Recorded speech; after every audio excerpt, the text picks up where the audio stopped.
11과 더 많은 것을 갈망합니다라고 하는 그런 제목으로 교과 공부하도록 하겠습니다. 구약에 여러 진리의 청사진들이 있습니다. 그것은 모형 같은 것이죠. 실제를 이렇게 미리 보여준 그런 것입니다. 인물이 있고 사건이 있고 제도가 있는데요. 인물을 얘기한다면 우리가 얼마 전까지 계속 배웠던 오정수 목사님을 통해서 표상학을 통해서 우리가 이삭에 대해서 이제 얼마 전에도 배웠는데요. 그 이삭이라고 하는 인물이 특별히 그 모리아산에서 바쳐질 때에 그 이삭은 예수님을 이렇게 모형적으로 본보기로 보여주고 있는 거죠. 그래서 이삭이 예수님과 똑같이 나무를 지고 올라가고 나무 위에 놓이고 또 그 장소가 모리아산이고 거기가 예루살렘이 됐다. 그런 식으로 해서 인물도 다 예수님에게 초점이 맞춰지죠. 사건이라고 하는 부분은 우리가 이제 일요일 소재에서 좀 중점적으로 다룰 것인데 출애굽 사건 자체에 그 모든 일련의 사건들이 예수님에게 초점을 맞춘다는 걸 우리가 볼 수가 있습니다. 제도라고 하는 부분은 이제 월요일 소재의 내용인데요. 특별히 성소 제도 중에 특별히 월요일 소재에서는 속죄제가 예수님에게 초점을 맞추고 있다. 그러니까 구약의 여러 인물, 사건, 제도가 다 예수님에게 초점을 맞추고 있는 것임을 우리는 보게 됩니다. 이럴 소재에 들어가서 모세에게 속하여 침례를 받은 이야기를 하고 있습니다.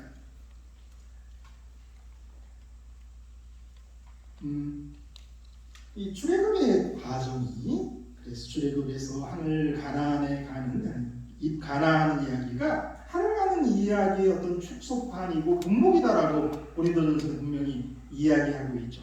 그래서 이스라엘 백성들이 애굽에서 종살이했고 그들에게 사형명령이 내렸던 것처럼 우리는 이 세상 가운데서 죄의 종살이고 또 죄의 싹시 사망이기 때문에 죽을 수밖에 없는 거죠. 근데 그런 우리들이 유월절 출애굽 유월절 어린 양의 피를 문설주와 문인방에 바르면서 그들이 구원함을 받죠. 그 피를 보고 천사가 넘어가서 구원함을 받죠. 그것은 십자가와 상징이 있다라는 것. 그리고 예수님께서는 유월절 어린 양이 되셨다는 걸 우리는 알고 있습니다. 그 다음에 그들이 이제 홍해를 건너죠. 그 홍해를 건너는 경험을 고린도전서 10장은 다 같이 모세에 의해서 침례를 받았다라고 설명하고 있습니다. 하나의 예표죠. 그 다음에 그들이 다 같은 신령한 음료를 먹고 다 같은 만나를 먹었다라고 이야기하죠. 그리고 그들이 법을 받고 광야 생활을 하다가 들어가는 것. 그래서 사도행전 7장 38절에 보면 스데반 집사는 그들의 그 광야 생활을 광야 교회라고 표현하기도 했던 것이죠. 이런 것은 그 아까 성소 제도에서도 마찬가지예요. 제일 처음에 성소에 들어갔을 때 번제단이 있었고요. 그 번제단은 당연히 예수님의 십자가를 상징하고 있는 거. 그걸 받아들인 사람은 그 다음 단계에 있는 물두멍, 침례를 받는 것이죠. 그런 식으로 똑같은 상징들이 반복되면서 우리에게 귀한 진리를 가르쳐주고 있습니다. 그래서 오늘의 기억절은 이런 말씀인 거예요. 같이 한번 읽어볼까요? 시작. 이러한 일은 우리의 본보기가 되고 우리로 하여금 그들이 나를 즐겨하는 것 같이 즐겨하는 자가 되지 않게 하려 하니라. 이게 하나의 본보기가 된다라고 이야기하죠. 그런데 중요한 말씀은 사실 그 다음에 있습니다. 그러나 그들의 다수를 하나님이 기뻐하지 아니하셨으므로 그들이 광야에서 멸망받았느니라. 그들의 다수 다 같이 침례를 받았습니다. 또 다 같이 반석 속에서 나오는 그 생수를 먹었습니다. 다 같이 하늘 양식을 먹었습니다. 그러나 그들의 다수를 우리 하나님이 기뻐하지 않으시고 그들이 광야에서 멸망받는 그러한 이유, 그 이유가 그들의 불순종, 그들의 믿음 없습니다라고 계속해서 우리에게 말씀하고 계신 것입니다. 일요일 소재가 어떤 그 사건, 그러니까 출애굽 자체가 어떤 우리가 하늘 가는 길을 예표하는 거다, 하나의 본보기다라는 이야기를 하고 있는 거라면 월요일 소재에서는 의식과 희생제도 이야기를 하고 있습니다. 152페이지 이런 말씀이 있어요. 의식에 있어서 핵심은 피와 그것을 붓는 일과 뿌리는 일에 있었다. 그 일은 그리 보기 좋은 것이 아니었으며 애초에 그렇게 계획되지도 않았다. 왜냐하면 그것은 온 우주에서 가장 보기 싫은 죄를 다루는 일이었기 때문이다. 의식에서의 핵심, 특별히 이제 이 부분에서 다루고 있는 부분은 속죄죄예요. 그 속죄죄에서의 핵심은 뭐라고 얘기했어요? 피, 그것을 붓는 일과 그것을 뿌리는 일이다라는 표현을 썼습니다. 그리고 이러한 표현들이 적용되는 것은 이제 양을 잡고 그 피의 일부를 성소의 휘장에 뿌리기도 하고요. 그 다음에 제단 뿔에 바르기도 하고요. 그 다음에 나머지 남은 피는 이제 제단에 부었던 이야기들을 우리가 잘 아시죠. 근데 이런 모든 것의 핵심이 뭐라고요? 피다라고 하는 이야기를 여기 하고 있습니다. 죄인이 자기의 죄를 양에게 전가시킵니다. 그리고 그 죄는 그 양에게 옮겨지고 또 그 양의 일부를 제사장이 먹기 때문에 그 죄가 제사장에게 옮겨지죠. 그리고 그 피를 제단 뿔에 바르고 일부는 성소의 휘장에 뿌리고 여러 형식으로 이제 뿌려지죠. 근데 이러한 것들 자체가 우리에게 의미하고 알려주고 있는 바는 뭐냐면 분명히 이제 죄를 전가시켰기 때문에 죄에서 놓였을 수 있어요. 죄인이. 그런데 그 이후의 사건들과도 다 관련되어 있듯이 이 제단에 좀 발라진 걸 한번 생각해보죠. 제단 뿔에 발라진 피가 뭘 상징하냐면 우리의 죄가 온전히 이렇게 옮겨진 것을 보여주고 있는 거죠. 그런데 그것이 언제 없어집니까? 그것이 그냥 이걸로 끝나는 게 아니라 대속죄일 날 다시 한번 안수하지 않은 양을 가지고 들어가서 거꾸로 나오면서 그런 모든 죄를 받아다가 누구에게 전가해요? 아사셀 염소에게 전가해서 아사셀 염소로 광야에서 죽게 함으로 죄가 어떻게 처리되는지를 보여주고 있는 거죠. 그런데 믿음이 없이 형식적으로 내가 죄를 졌을 때 양을 흘러가서 뭘 할 수 있냐면 제사 형식을 갖출 수 있어요. 진심이든 아니든 내 죄를 양에게 전가하고 그 다음에 나는 죄의 깨끗함을 받았다라고 마음 편하게 먹을 수 있어요. 그러나 그것으로 끝난 게 아니란 말이에요. 그 다음 단계들이 있는 건데 그런 다음의 모든 단계들은 믿음이 필요했던 거죠. 그것을 뭐라고 할까요? 내가 믿음으로 의지하고 누려야 내 것이 되는 것이었던 거죠. 그러니까 왜 그게 제단 뿔에 발라져야 하는지 알아야 했고 또 대속죄일 날 그 제단 뿔에 옮겨진 나의 죄의 흔적이 없어지는 것을 깨달아야 했고 그래서 자유함을 받는 그러한 경험이 필요했다라는 거죠. 근데 그런 것 없이 그냥 남의 눈에 눈을 의식해서 내가 죄를 졌으니까 형식적으로 내 죄를 사하는 속죄제를 제물을 하나님께 드리고 그러니까 그럼 쇼는 다 할 수가 있는 거예요. 그런데 그런 쇼를 했다고 해서 정말 죄가 없어지는 게 아니라 이런 모든 단계에 믿음으로 참여했을 때 내 죄가 없어진다라는 거예요. 그래서 단지 예수님이 우리를 위해서 죽었다는 것 그게 중요한 게 아니고 그것을 누리는 것이 중요하다는 거죠. 그러니까 분명히 예수님은 우리를 위해서 죽으셨고 피를 흘리셨습니다. 그러니까 그 피가 내게 적용될 때만 그게 의미가 있는 거예요. 그러한 사상을 우리는 이러한 의식, 특별히 제사제도를 통해서 배울 수가 있는 거죠. 의식에 있어서 피의 역할은 정확히 무엇이며 왜 그것을 제단 뿔에 발라야 할까? 제가 설명드린 말씀 그대로 그러한 과정을 통해서 용서를 받는 거예요. 이 성경절이 있죠. 제사장이 그가 범한 죄에 대하여 그를 위하여 속죄한즉 그가 사함을 받으리라. 이런 모든 일련의 과정을 통해서 그 죄가 용서받는 것이죠. 그래서 한번 읽어보겠습니다. 그러므로 피는 죄인이 하나님으로부터 용서를 받고 하나님과의 관계를 바로잡게 되는 모든 속죄의 과정의 핵심이었다.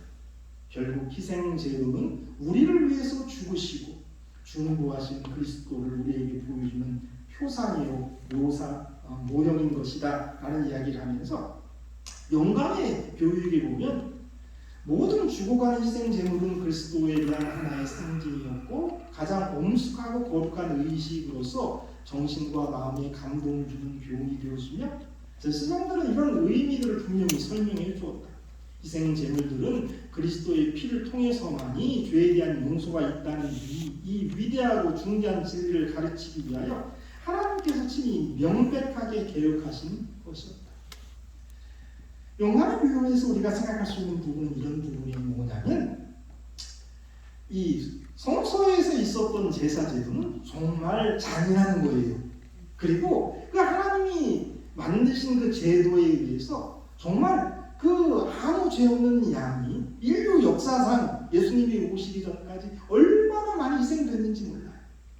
어떻게 보면 하나님 정말 너무나시고 잔인하신 것 같아요. 그런데 하나님이 이 제도를 택하신 이유가 있어요. 그 이유가 뭘까요?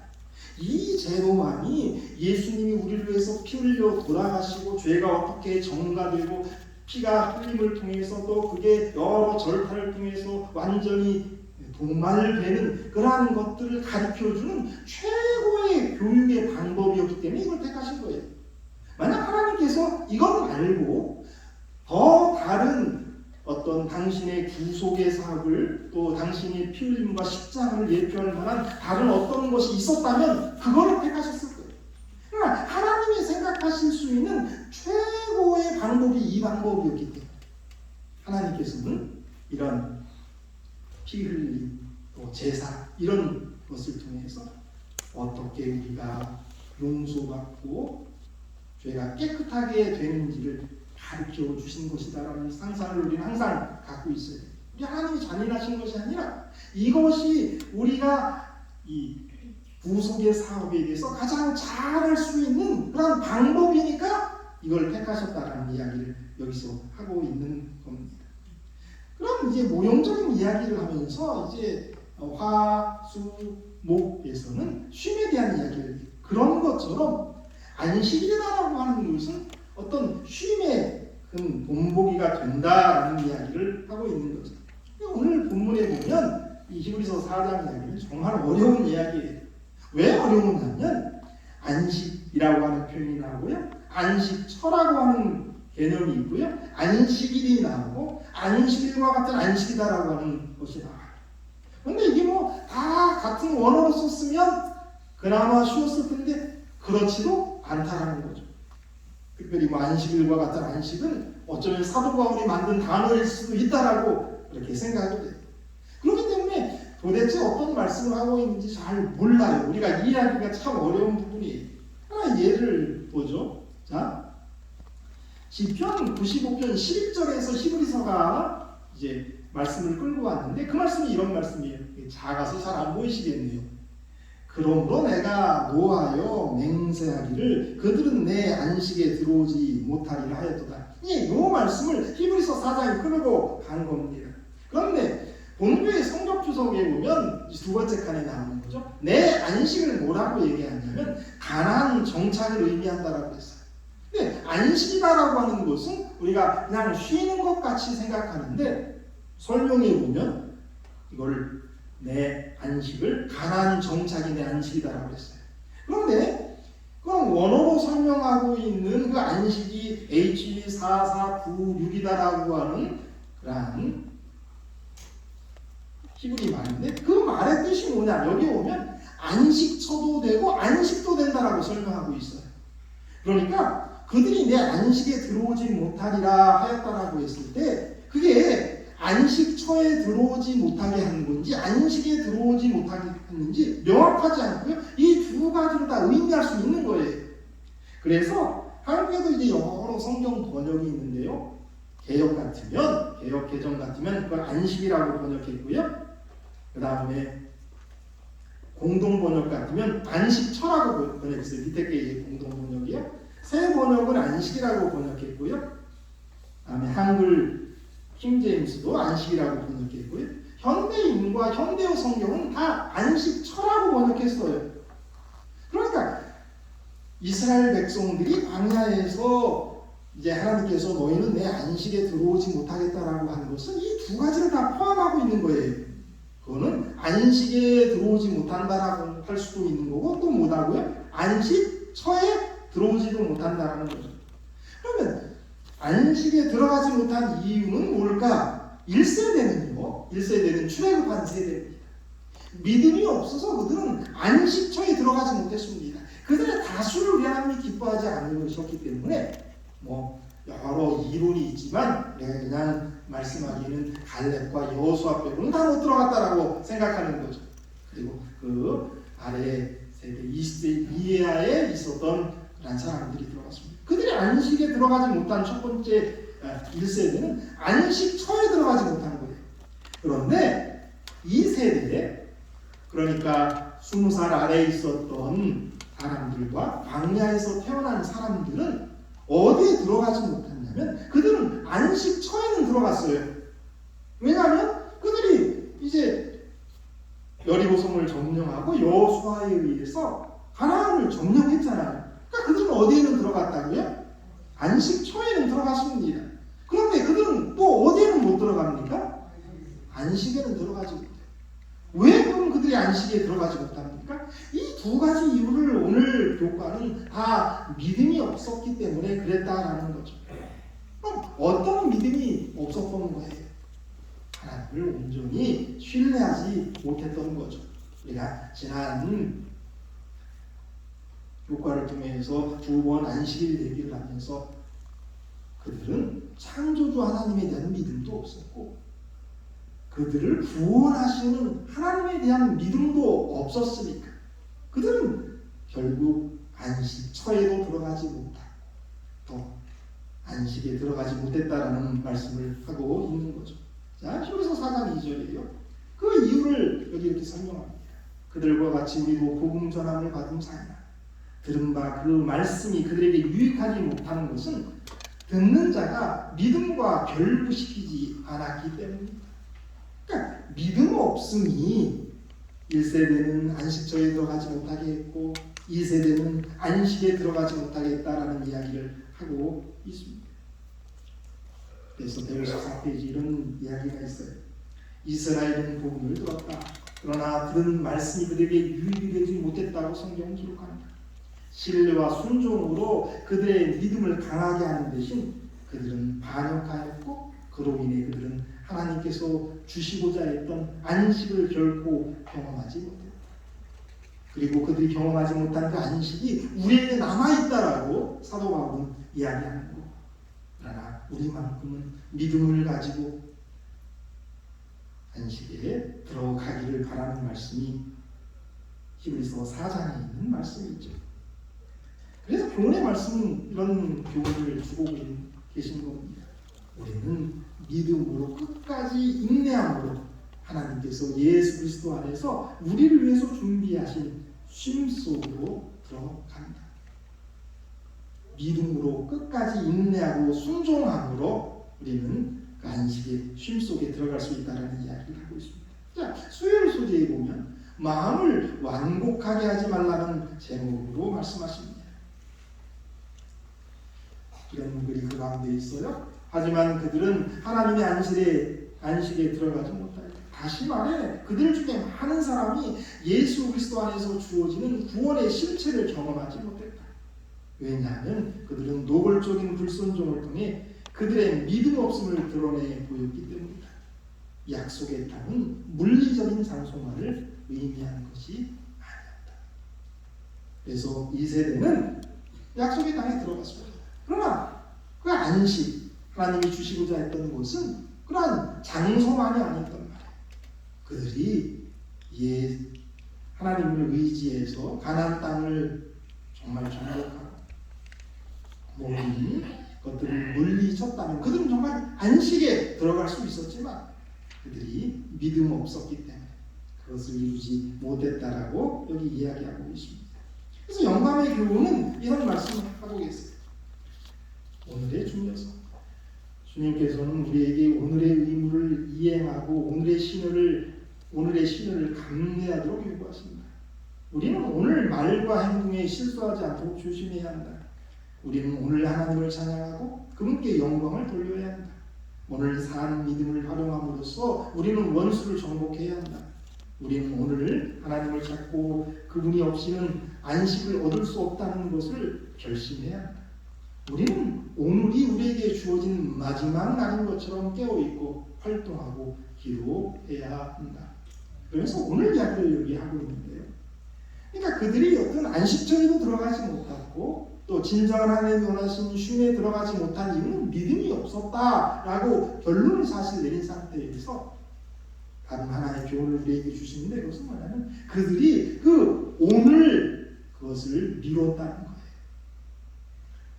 그러니까 하나님이 주시는 생수를 먹고 하나님이 주신 만나를 먹고 하나님의 놀라운 그 인도하신 불기둥과 구름 기둥으로 인도하시는 그러한 것들을 느끼면서 그들이 오늘 하나님과 교제하고 오늘 믿음을 활용했다면 그들은 불신에 빠지거나 또 하나님을 시험하거나 반역하는 그러한 일들이 없었을 거라는 거예요.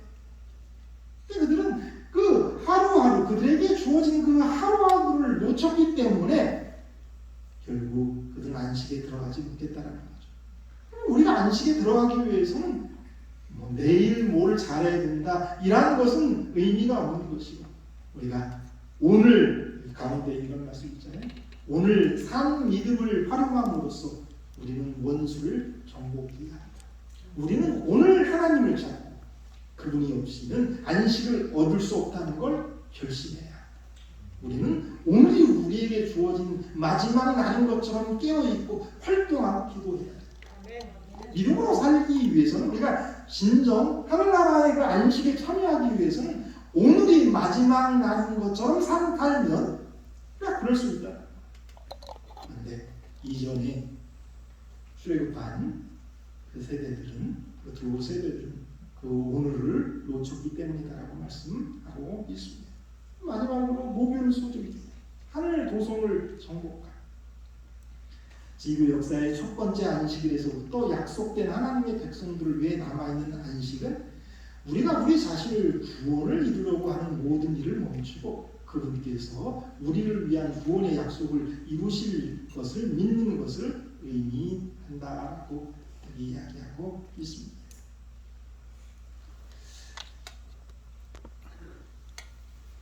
안식이다라는 건 우리가 이제 히브리서는 안식처, 안식일 다 이야기하고 있는데 여기서 이제 말씀하고자 하는 것은 이러한 부분이에요. 안식이다라고 하는 것은 내가 뭘 했기 때문에 누리는 게 아니에요. 그냥 우리가 계속 배운 말씀처럼 그건 무조건 우리에게 오는 거예요. 그러면 우리는 내가 하던 일을 멈추고 그것이 완성됐던 완성되지 않던 나는 그 모든 것 다 맡기고 안식에 들어가는 거죠. 마찬가지죠. 출애굽한 백성들이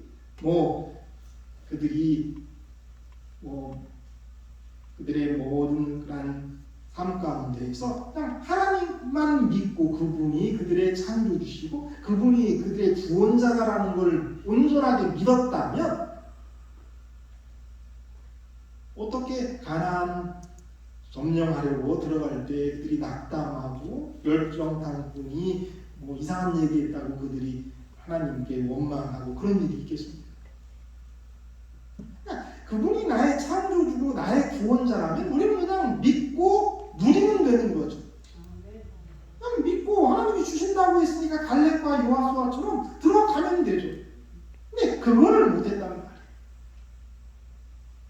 우리는 그렇게 해야 된다라는 이야기를 하는데 그런데 이제 안식일과 관련되어서 이제 이 이야기를 하고 싶어서 이제 저자는 쭉 끌어왔겠죠. 그리스도께서 우리를 위해 하신 일을 바탕으로 약속된 최종적인 안식은 성경에 분명히 나타난 일곱째 날 안식을 대체하지는 않는다. 그 약속은 오히려 일곱째 날 안식일을 더 강화한다라고 하면서 히브리서에 있는 이야기, 우리에게 안식할 때가 남았기 때문에 오늘날 안식일은 중요하지 않다라고 하는 몇몇 다른 교단의 사람들의 말이 올바르지 않다라고 이야기합니다. 금요일 소지의 최종 핵심적인 토의를 위해라고 하는 것이 있는데요. 이 부분 한번 보면서 결론을 한번 내보도록 하겠습니다. 일곱째 날 안식일이 무엇이 그렇게 특별하기에 그날이 하나님께서 당신의 백성들을 위해 준비하신 하늘의 쉼을 예시한다고 얘기하는가? 다시 말해 안식일의 쉼이 어떻게 우리에게 영혼을 미리 맛보게 해주는가라고 했어요. 그러니까 일곱째 날 안식일이 뭐 그렇게 특별하기 때문에 하나님이 준비하신 그 쉼, 그 안식을 예시한다라고 얘기하는가라는 질문을 하고 있어요. 그러니까 말도 안 되는 그런 질문을 한번 던져보겠습니다. 자, 안식이 클까요? 안식이 클까요? 예? 안식이 더 큽니까? 안식이 더 큽니까?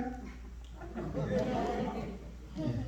뭐 정답 없는 얘기를 하는 거는. 자, 제가 생각하기에는 예, 예수님이 우리를 위해서 가슴을 열었잖아요. 예, 내가 그 안에 들어가야 되잖아요. 예, 거기에 들어가지 않고 그거는 십자가, 예수님의 십자가를 인정을 하지 않고 우리가 홍해 광야에 안식일을 지키자는 건 다 꽝이라는 얘기예요. 예, 예, 두 가지가 다 중요한데 예, 제일 중요한 건 우리가 예수님이 당신의 가슴을 열어 제꼈기 때문에 우리가 거기 들어가야 된다는 얘기예요. 예. 성님 어떤 말씀하시는지 알고 또 그러한 뜻에서 어제 그 공식 카톡방에 쭉 성경들을 찾아주신 것이라고 생각합니다. 하여튼 제가 한번 생각해본 대로 가보죠. 이 안식일은요, 인류가 빼앗기지 않은 시간입니다. 죄와 상관이 없습니다. 정확하게 돌아옵니다. 그럼 끊임없이. 그런데 안식은요, 인류가 빼앗긴 쉼이에요.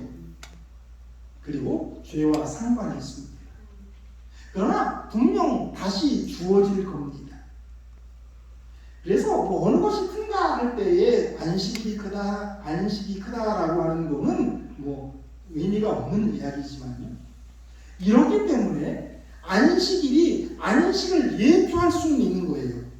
왜냐하면 안식은 인류가 빼앗긴 것이고요. 안식일은 그와 상관없이 우리가 계속적으로 태초의 안식일부터 지금까지 우리가 지킬 수 있는 것이기 때문에 그래서 안식일이다라고 하는 것을 예시로 안식이 어떤 것인지를 보여줄 수 있단 말이에요. 아멘. 그래서 어떤 게 더 크다라고 이야기하는 건 의미 없지만 안식일이 뭐를 예표까지 해주고 있다는 거예요. 안식까지 예표해 주고 있다는 거죠. 그래서 목요일 소재의 영감의 교훈에 이런 말씀이 있어요. 영원히 남아있을 안식일, 하늘과 땅이 존속하는 안식일은 창조주의 능력의 표징으로 남아있을 것이다. 그래야 에덴이 다시 지상에 회복될 때에 하나님의 거룩한 안식일의 날은 해 아래 있는 모든 사람에 의해 존귀의 여김을 받을 것이다. 매 안식일에 영원하게 된 새 땅의 주민들이 이르러 내 앞에 경배하리라. 나 여호와가 말하노라. 그래서 우리가 안식에 들어가도요, 그러니까 우리가 하늘나라에 가더라도요, 우리 거기서도 뭐를 지켜요? 안식일을 지킨다는 말이에요. 그래서 오늘 그 저자가 우리에게 이야기하고 싶은 이야기의 핵심은 이 부분인 것 같아요. 제가 한번 읽어볼게요.